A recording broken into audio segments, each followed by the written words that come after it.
वो कोतवाल को भी चाटा मार के बात करती थी, या तो कुर्सी छोड़ के खड़ा होता था, अगर कोतवाल ने कुर्सी नहीं छोड़ी तो चाटा मार के करती थी।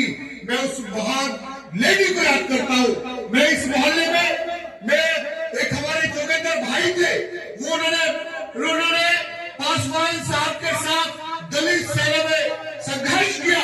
बेशक वो जिंदगी में कुछ नहीं बने, कुछ कर नहीं सके समाज के लिए, लेकिन समाज का दर्द रख के वो चले गए हमारे बीच में से। ऐसे लोग हमारे हर मोहल्ले में मिल जाएंगे जो समाज के लिए कुछ करना चाहते हैं।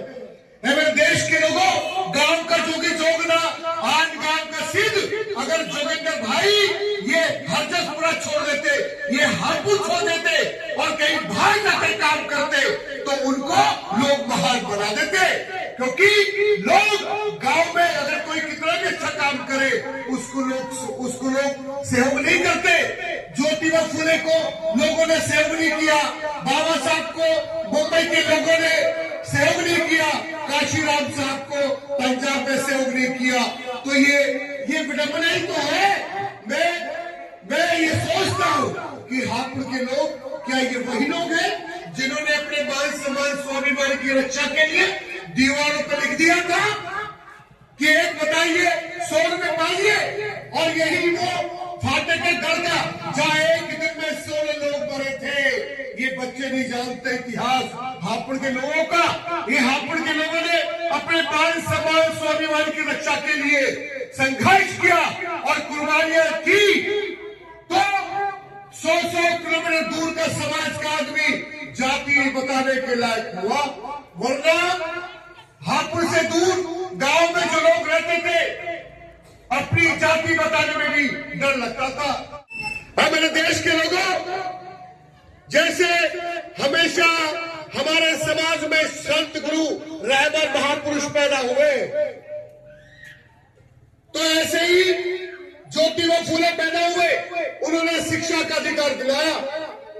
रानी विक्टोरिया का बेटा ड्यूक उसके सामने खड़े होकर कहा कि तुम्हारी माता पूरे भारत की रानी है, तो उन्होंने कहा हाँ पूरे भारत की रानी है। तो ज्योतिबा फुले ने कहा मैं आपकी मां को पूरी भारत की रानी नहीं मानता। उन्होंने कहा तुम्हें फांसी पर लटका दिया जाएगा। बोले फांसी पर लटका देना, लेकिन मुझे सच कहने से ना रोका जाए। तो ड्यूक ने कहा सच क्या है कि इस देश में हजारों सालों से लोग पीड़ित हैं, उनको शिक्षा का अधिकार नहीं है। तो जिनको शिक्षा का अधिकार नहीं मिला है, उनकी रानी आपकी माताजी नहीं है। जिनको इस देश में बोलने का अधिकार नहीं है, बस्तियों में रहने का अधिकार नहीं है, अच्छे कपड़े पहनने का अधिकार नहीं है, उन्हें शिक्षा संपत्ति का अधिकार नहीं है, और उन्हें सार्वजनिक स्थानों पर पानी पीने का अधिकार नहीं है। जिस तालाब में कुत्ता पानी पी सकता है, उसमें एक समाज पानी नहीं पी सकता, तो उनकी रानी आपकी माता नहीं है। तो शिक्षा का अधिकार मिला। जिस समाज हजारों सालों से गुलाम था, उसी समाज में बाबा साहब अम्बेडकर पैदा हुए, और बाबा साहब अम्बेडकर ने अपने चार बच्चे कुर्बान करके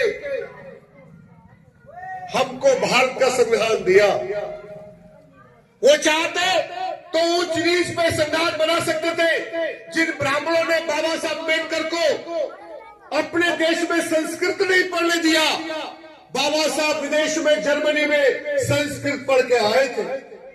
बाबा साहब को स्कूल में अंदर क्लास में नहीं बैठने दिया, जूतियों में बैठ के पढ़े थे।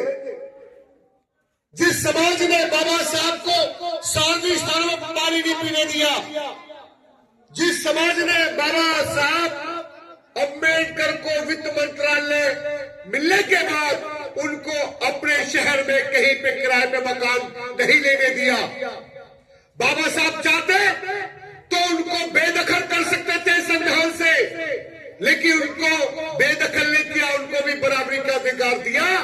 इसलिए बाबा साहब को बोधिसत्व सिंबल ऑफ नॉलेज कहा गया।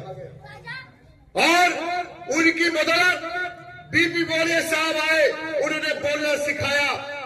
फिर काशीराम साहब आए, उन्होंने हमारी बहन को मुख्यमंत्री बनाया। ऐसे ही अब बारी है भाई चंद्रशेखर आजाद की। लोग आते और जाते रहेंगे। अपना अपना काम लोग करके गए। अब हम अपनी बहन के बारे में एक शब्द नहीं बोलते। उनका धन्यवाद, उन्होंने हमें यहां तक पहुंचाया। उनके क्या कारण है, क्या मजबूरियां हैं जो समाज की राय लड़ने में वो सक्षम नहीं है, या उनके कार्यकर्ता कहीं भी जुल्म जास्ती होती है वहां जाते नहीं है। मेरी तरह चौपाल में जाके कोई जागरूक करता नहीं है, तो फिर हम उनकी कमी नहीं तलाशते, कोई बात नहीं। उन्होंने जितना किया धन्यवाद, अब बाकी की जिम्मेदारी हम अपने कंधों पर लेंगे। मेरे समाज के लोगों, भाई चंद्रशेखर आजाद इस देश में न्याय के प्रतिकार का एक इंकलाब कर